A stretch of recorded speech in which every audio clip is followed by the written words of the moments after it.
Bonjour et bienvenue dans votre rendez-vous santé. Aujourd'hui, nous allons parler d'une peur très répandue, la peur d'aller chez le dentiste. Et nous verrons qu'il n'y a plus de raison objective d'avoir peur de la douleur. Ensuite, nous nous intéresserons au fameux certificat de non-contre-indication au sport demandé à chaque rentrée scolaire. Et nous vous dirons ce qu'il en est vraiment en 2015. Pour en parler, j'ai le plaisir d'accueillir Alain Amsalag. Bonjour, bienvenue. Vous êtes chirurgien dentiste. Vous avez commis plusieurs ouvrages et notamment un prochain qui sortira, je crois, le 24 septembre 2015, Prendre soin de ses dents pour les nuls, un titre vraiment excellent. Merci, nous allons en reparler. Docteur Yves Blondel, bienvenue. Bonjour. Vous êtes médecin du sport, vous êtes membre du syndicat des médecins libéraux et vous êtes aussi membre de la Fédération nationale de baseball. Et avec vous, on fera le point sur ces fameux certificats médicaux de non-contre-indication au sport. Merci d'être venu. Alors, docteur Alain Amsalag, un Français sur deux a peur d'aller chez le dentiste. Alors pourquoi a-t-il peur? Il a peur de quoi? Des piqûres, de la douleur, d'être enfermé, d'être coincé, des hauts le cœur, des bruits. De quoi a-t-il peur? Je pense que c'est la douleur. Je pense que le principal frein à la consultation, en fait, c'est la douleur. C'est Ambroise Paré qui disait déjà, la douleur dentaire est la plus violente et la plus grande, la plus cruelle, qui n'entraîne pas la mort. Ah oui. C'est rassurant ce que vous nous dites, on est là pour rassurer les gens. Non, je parle de la douleur avant d'être chez le dentiste, pas forcément chez le dentiste. Donc. Ah oui. Et cette douleur, elle est liée au fait que la bouche c'est vraiment un territoire miné qui est particulier. Les muqueuses, la langue, les dents sont très très innervées et cette innervation de la dent est très particulière. Lorsqu'il y a une douleur liée à une carie, cette compression du nerf qui se trouve à l'intérieur de la dent est insupportable parce qu'il y a une compression du nerf qui est à l'intérieur. Oui, c'est ça, ça ne peut pas sortir comme ça gonfle, c'est sous pression. Il n'y a pas d'œdème, il n'y a pas de détente, il y a vraiment un effet de cocotte-minute qui provoque une douleur insupportable. Ça, c'est la douleur si on attend. Ça, c'est avant d'aller chez le dentiste. Donc ça, c'est pas la peur d'aller chez le dentiste. Mais on peut prévenir cette douleur en faisant attention, en faisant des bilans régulièrement.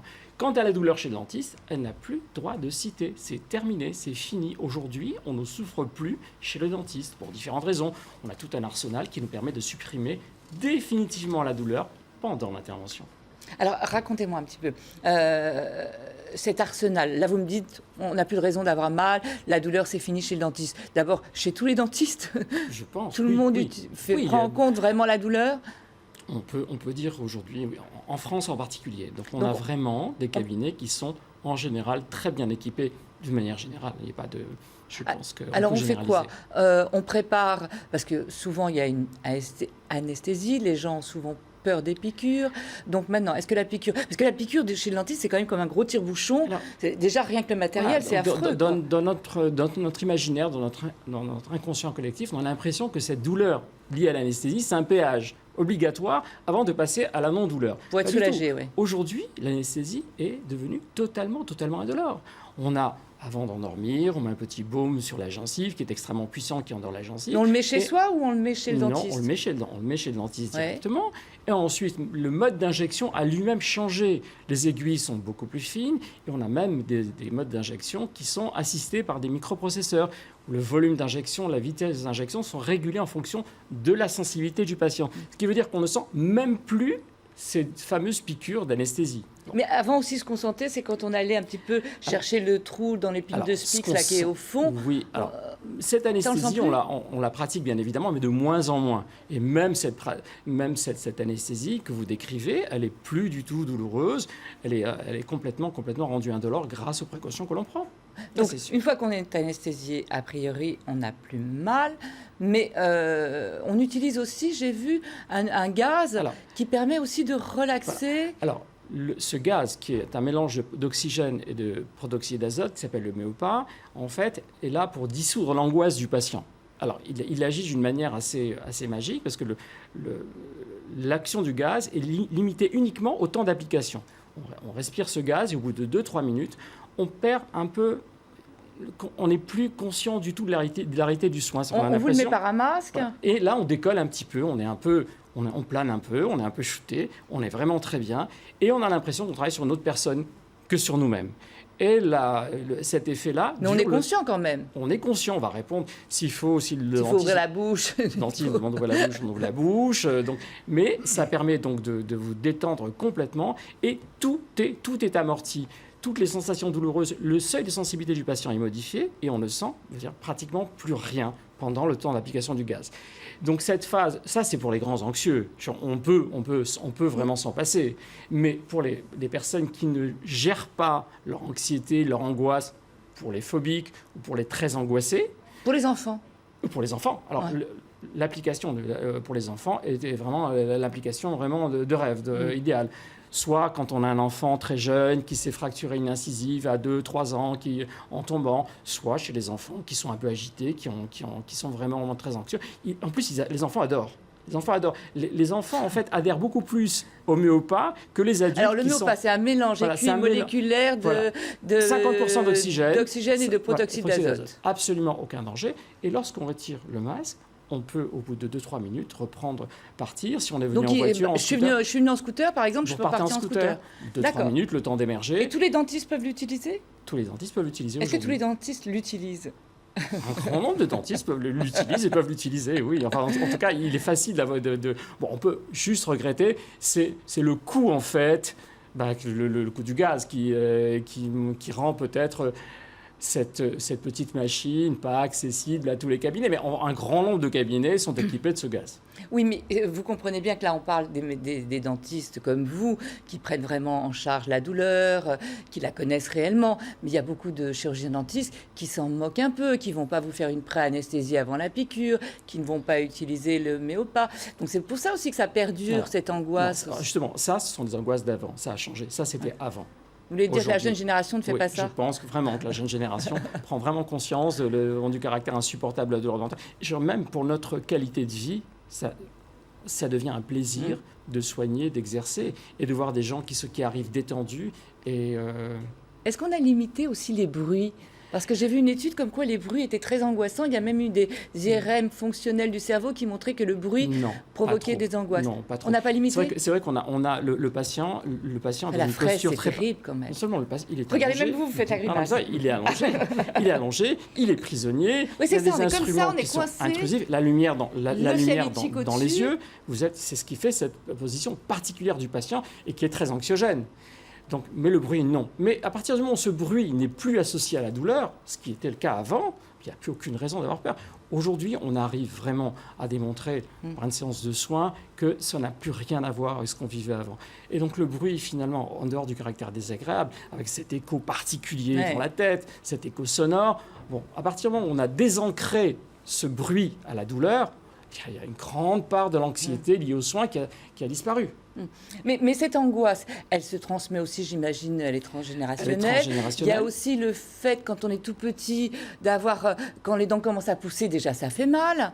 Les poussées dentaires, c'est bien connu chez les nourrissons. La première rencontre avec la douleur, donc c'est la poussée de la première dent. Après, on les perd, on se retrouve édenté. On souffre pour les avoir, pour les garder, pour les perdre. C'est vrai.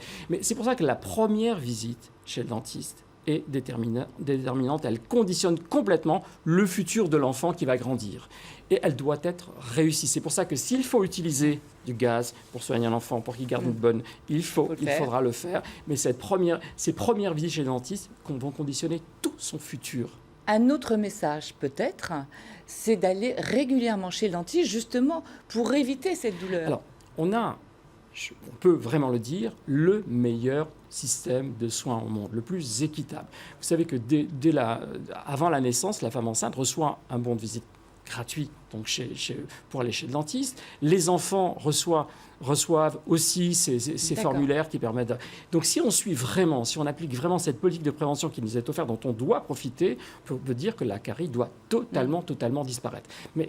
Et en se disant vraiment que la douleur, ce principal frein à la consultation, cette douleur n'existe plus dans le cabinet. Elle ne doit plus exister en tout cas. Donc n'hésitez pas à aller régulièrement consulter votre dentiste justement pour prévenir cette douleur. Et sachez que maintenant, elle est prise en charge quasi totalement. Et je vous conseille donc prendre soin de ces dents pour les nuls que vous avez coécrit avec votre fils Jérémy Amsalak, qui lui-même est chirurgien dentiste. Merci beaucoup. Alors, docteur Blondel, C'est la rentrée scolaire, donc tout le monde va se ruer chez son médecin pour avoir ce certificat de non-contre-indication au sport. Oui. Quand est-il demandé ? Quelle est la législation ? Est-ce que tout le monde doit le demander ? Est-ce qu'il en faut un pour tous les sports ? Comment ça se passe ? Alors, vous avez 3 types de certificats médicaux. Le premier qui s'adresse aux sportifs de haut niveau, c'est extrêmement précis, c'est piloté par le ministère et par chaque fédé. C'est un dossier tout à fait complexe et bien particulier, bien mis au point. Dans les fédés, on arrive à avoir à peu près 80% de suivi complet, donc c'est très bien. Le deuxième... Donc dans les fédérations nationales de sport. Voilà, bien sûr. Ensuite, la deuxième visite s'adresse en fait à monsieur sportif qui va faire une compétition ou qui a un esprit de compétition. Monsieur ou madame. Monsieur ou madame. C'est celui qui est le plus décrié actuellement parce qu'au niveau du ministère et du gouvernement, on voulait dire peut-être qu'on le fait tous les 2 ans, peut-être qu'on le fait tous les 3 ans. Oui, l'an dernier, on disait qu'on le ferait tous les 3 ans. Pour l'instant, ce n'est pas statué. Nous, en tant que médecins du sport, on se bat pour que ce soit tous les ans. Pourquoi ? Parce que d'abord, c'est un certificat qui est un vrai examen, qui dure entre un quart d'heure et 20 minutes, mais c'est un vrai examen, première chose. Deuxième chose, c'est jamais entre 2 portes, c'est jamais dans un vestiaire. Vous savez très bien que ça se fait comme ça dans la pratique. Ça se fait de moins en moins parce que justement, les médecins du sport commencent à prendre conscience pour ce type de certificat que d'abord, ils engagent leurs responsabilités. Et donc, comme ils engagent leurs responsabilités, ils commencent quand même à faire attention.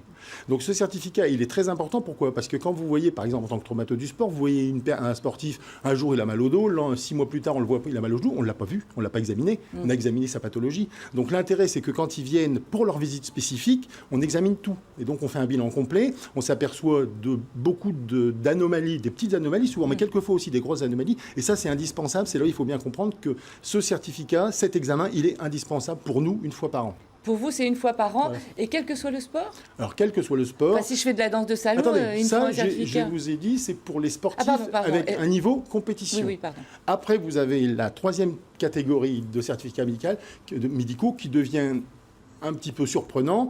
Vous allez faire une compétition de billes, vous allez faire de la danse de salon, on va vous demander un certificat médical. Ça, c'est obligatoire. Alors ça, c'est pas obligatoire. Alors le texte de loi... c'est pas obligatoire. Le texte de loi, voilà ce qu'il dit. Je vous l'ai amené parce que c'est quand même impressionnant. Dans le cadre de leur mission de sécurisation des pratiques physiques et sportives, les personnes encadrant des activités physiques peuvent demander des certificats médicaux. Alors le système du parapluie en France fait que tous les gens qui vont organiser une activité de loisir, dites-nous, pour nous couvrir, on va demander un certificat médical. Ces gens-là viennent dans nos cabinets en disant, voilà, on vient chercher un certificat médical. C'est un peu surprenant. Alors c'est vrai que celui-là, on pourrait le faire tous les 3 ans, tous les 5 ans, parce que c'est vraiment tout à fait surprenant que pour jouer aux billes ou pour faire de la danse de salon, pourquoi avoir besoin d'un certificat médical ?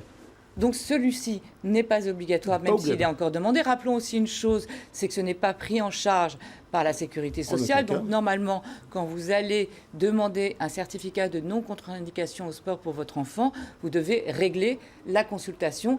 Merci beaucoup pour toutes ces précisions. Et évidemment, nous vous tiendrons au courant si la loi, donc le projet de loi qui était de faire un certificat tous les 3 ans, et je crois pour certains sports, mais pas pour tous. Sauf pour 5. Sauf pour 5 sports, donc évidemment les sports à risque, la plongée, etc. etc. Donc si tout ça rentre en vigueur, nous vous tiendrons bien sûr informés. Merci beaucoup à tous les deux. Merci à vous de nous avoir suivis et restez avec nous, l'info continue sur LCI.